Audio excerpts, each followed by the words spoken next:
Good evening. It is Sunday, October 2024. Almost forgot the year. It's been a while. I wanted to hop on to just share a little bit about me and what's been going on. So many things. So, today's topic is hope. Hope. Okay? Hold on to it. Listen. Use your ears. Today's word of the episode. I don't know why I'm calling it episode. Do what you want to with that. God. But hope. All right. So I want to say sometime this week, I tweeted. Yes, I still say tweet. I don't know what you're supposed to call it.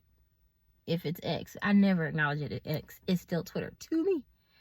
Mama named Twitter. I'm gonna call him Twitter. I digress.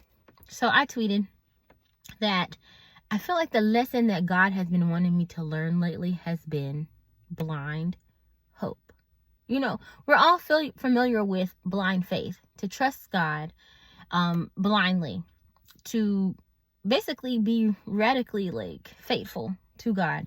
And that's something that I believe I am. If you've been around me anytime, you know that I truly believe in God, God's timing. I sometimes question, but I know that he will always show up for me. God will show up for me. He will take care of me. So that's something that I really don't question. And I often say, I'm God's favorite. I'm spoiled by God.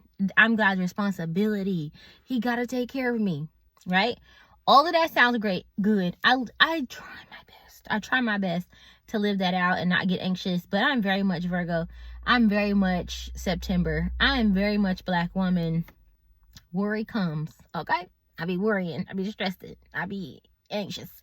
So I have to tell myself to calm down. I've grown to this point of recognizing when I'm getting anxious and when I'm feeling like, oh, I'm overthinking, I'm overdoing it. And I've gotten to the point to where I realize I have to stop that if I want to have a healthy, even happy day. Like if I want joy in this day, if I want peace in this day, I have to learn how to control what I have going on up here and in here and everywhere else. Like all of it works together for your good. But something that God has been emphasizing to me in my journey right now and for the last couple years has been having blind faith and having blind hope. Because you can have the faith, but what is it looking like as you're being faithful? What is it looking like as you're waiting? Because you can be one of those people like, oh, I don't know when it's going to happen, but it'll happen. That has been me before. Oh, I'm not even going to worry about it because I know God will do it. But also, I don't want to get my hopes up in case it doesn't happen. I want to pause there. I just want to click on that. Because what I realized about myself, I do a lot of self-preservation. I do a lot of preparing the way so that it's comfortable and convenient for me as possible as it can be. Anything I can control, I try to control it when it comes to me. That is because I feel like I'm protecting myself from a letdown, a disappointment. I also feel like I'm protecting the inner child in me that might have been disappointed or felt abandoned at some point in life, many times in life, who knows? I mean, I know, but just saying. So I'm protecting that child in me from being hurt. So what I do is sometimes I will either run in the opposite direction of a challenge or run directly to it, but either way I've overthought it and I talk through it. But I also lower my standards a lot. So what happens is with me lowering my standards, and not even my standards, I'm not gonna say standard, I lower my expectations. Sometimes standards, that's a different day, different story.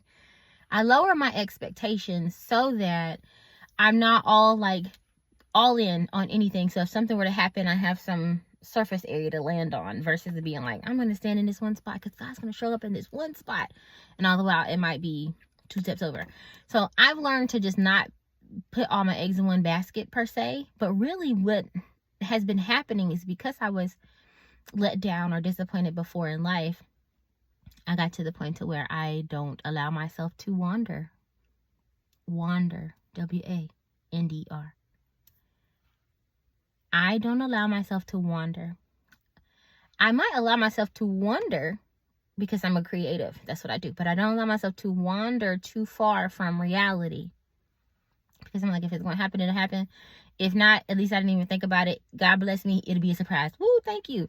But God is like, no, I want you to be just as faithful as you are. I want you to be hopeful. I want you to look for it. I want you to be whimsically in tune with the fact that anything can happen. My logical side is like, yeah, anything can happen, but the bad stuff is anything too, and I don't want that.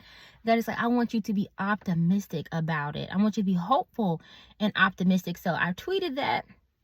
Go to church today, and Bishop preached on, I think his topic was, what was it? Daring in the darkness. Baby, when I saw he came from Lamentations 3, I want to say it was around verse 21, and I was like, ooh. Not only is he stepping on my toes, he is standing on them. He's kicking me in my shins. He's all in my business. And it's like God was kind of confirming, God was confirming that I want you to be hopeful. I want you to be hopeful. I want you to believe in me, but I also want you to hope in me. I want you to have that great hope that anything can not only happen, but it will happen for you. Let me turn around. Anything can happen, but it can happen for me. Not only me, you too. Okay, so I'm working on that. I'm trying to figure out, how do I live it out in the day-to-day? I know I might preach it to people and be like, wait on God. God will show you. God. But when it comes to me and my story and my struggles, I'm like, whew, I've been waiting. What has it looked like as I've been waiting? That's been the question that I got back. What has it been looking like? I know for sure in my 20s, I used to be a better Christian on paper. A Sunday school teacher. I was doing this. I was doing that. I went to seminary. I did all the things. And I felt like at that time, my walk was invincible. Then life in my 30s brought the life challenges. I mean, from heartbreak to health issues to loss of a parent to loss of family members in general, back to back grief. All types of things, mental health issues, depression. I've always struggled with depression since I was a child. I didn't know what it was then, but I am someone who struggles with cyclical depression. So it pops up. Between October and December, I am doing my best to be there. I'm doing my best to be in the moment. If I show up, I'm there. Just let me be there. Don't ask me why I was late. Don't ask me why I'm not smiling. Don't ask me why I'm not laughing. Me in the room is my best effort in some seasons. Other seasons, like summer, late spring, I'm all over the place. I'm at every concert. I'm smiling. I'm cheesing. I'm doing all the things. Even if I'm going through something, I can pull through because the sun is out. But baby, October to December, sometimes January, I'm like, if the sun's not there, neither am I. Pray about that, please. But I say all that to say, God has been like, in all seasons, he's been there for me. And as I have learned to continue to be faithful, and even learn to be faithful in the midst of not even understanding why something is, why am I going through this? Like, what is this about? But being faithful, unconsciously faithful. That has been something I had to learn in my 30s. Unconsciously faithful. When it felt like, even when I want to put it down, I don't want to be one of his strongest soldiers. I don't want to do all of this. God was still there for me. All the faith that I had up until that point carried me to the next mountaintop. It carried me in the valley. It carried me down deep in the caverns, in the black holes of life.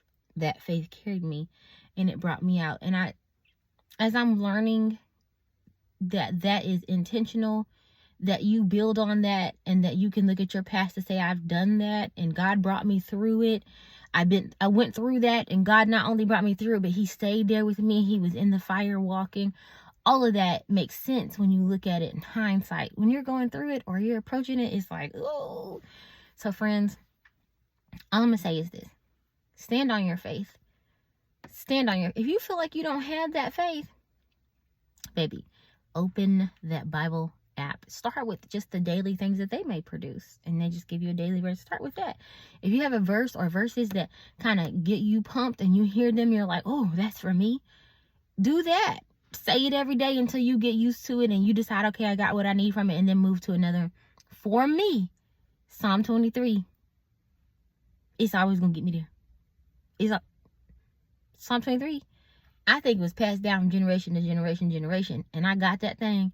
It's powerful for me. So I'm saying all that to say, have your faith, get into what you need to get into, to just have a faith walk, to be able to stand on something, to be able to stand for something, to be able to like get back up when you can't even stand anymore and you just crawling. That's going to take a faith. So I'm just saying, get into it.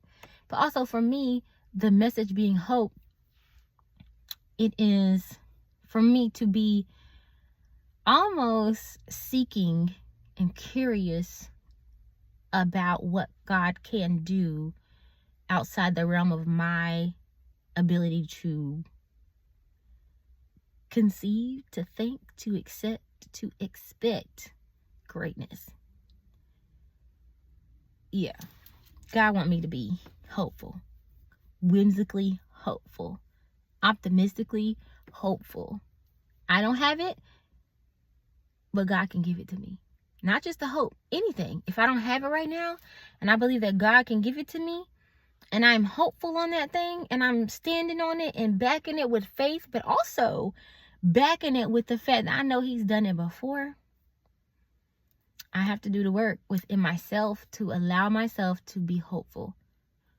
That means healing. That means dealing with my grief. That means processing my depression. That means managing my triggers. That also means watching what I'm saying, not only out loud, but in my mind. Also means what I'm putting into my mind, not only for me, but external things.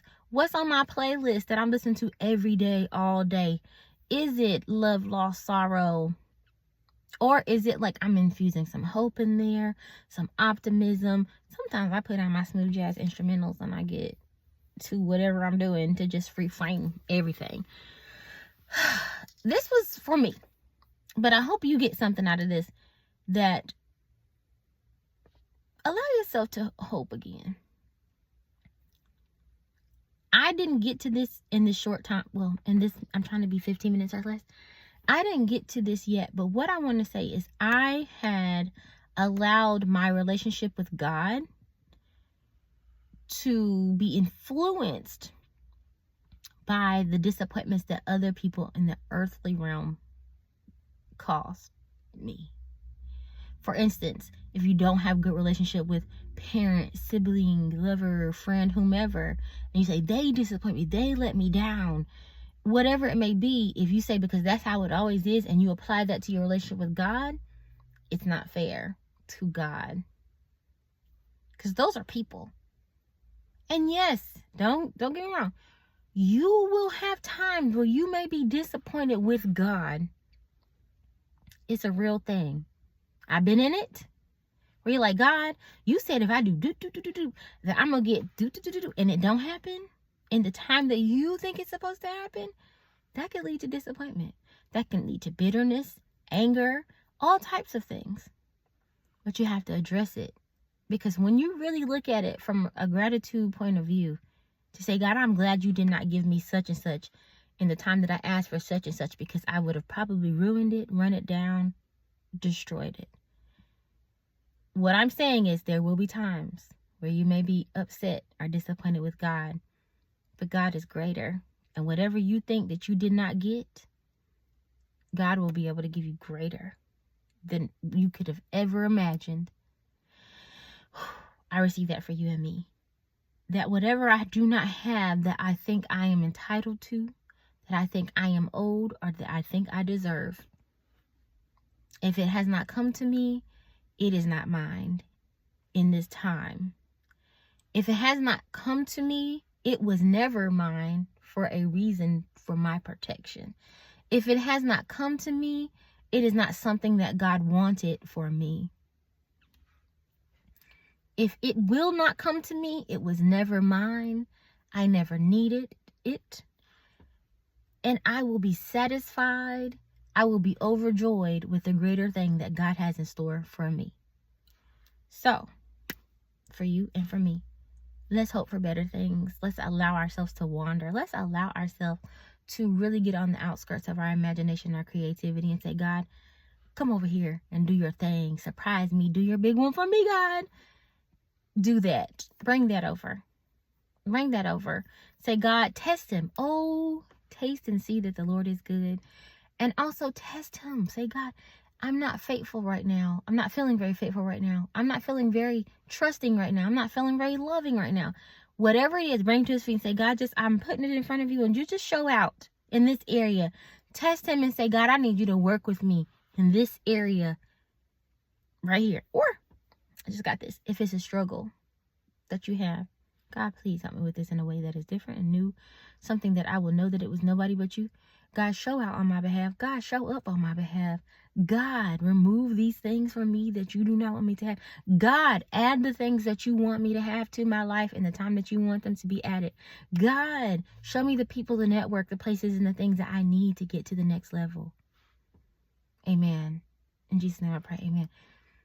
Do that. Submit it. Test him. Oh, test him, test him, test him. Let him show up. And watch the small things that start to happen that's affirming the way the whole time. The time that you slept over but you missed a car accident. Okay? The time somebody walked out and it was for your good because they was not good for you. Okay? Hold on to it. Look for God in all things. I like to call it the silver linings. Look for the silver linings, but look for God in all things. And watch him show up for you. Watch him. What a world. What a way. What a life and what a God. With God, you can do all things. I believe it for myself. I believe it for you. I believe it for all of us. I believe for this world. If you have not voted, please go vote. Please. That's all for this video. Until the next one, have a good night.